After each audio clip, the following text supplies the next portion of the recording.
City investigators have concluded that Mayor Adams, former top official for homeless services, displayed a lack of transparency and delayed the disclosure of legal violations in the shelter system back in the early days of the migrant crisis. The DOI probe was opened in response to reporting by the News 4i team. Our Melissa Russo uncovered the violations and allegations of a cover-up, and she's here with what investigators found. Melissa? Well, investigators, 𝗙𝗪𝗪, found that former Social Services Commissioner Gary Jenkins downplayed the violations and made a decision to delay disclosing them, leaving City Hall and Mayor Adams at least partially in the dark.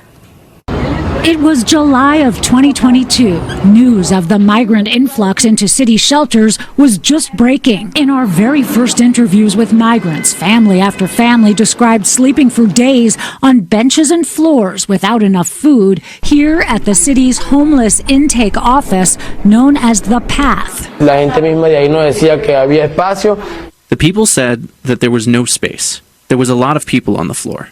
No lie. There was at least 80 people. My wife was crying. Leaving families here in this office instead of in proper shelter is a legal violation that city officials try to avoid. In decades past, it's landed them in contempt of court.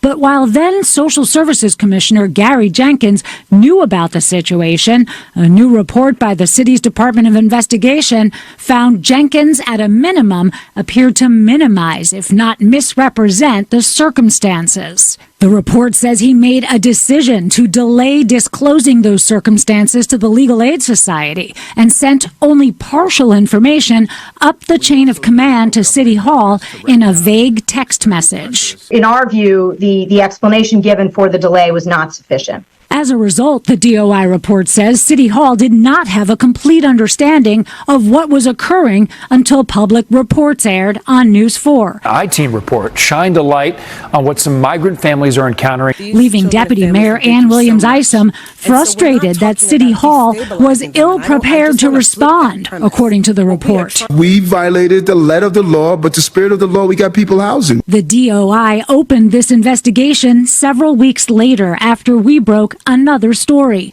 Commissioner Jenkins fired his chief spokeswoman, Julia 𝗙𝗪𝗟. Text messages we obtained showed 𝗙𝗪𝗟 had been warning City Hall that Jenkins was trying to cover up violations in his system. Gary was trying not to tell City Hall we broke the law. I got yelled at for telling you. But the DOI declined to take sides on the question of whether 𝗙𝗪𝗟 was fired because of unprofessional behavior, as Jenkins claimed, or because she tried to blow the whistle on a cover-up. The report says there was evidence to support both sides.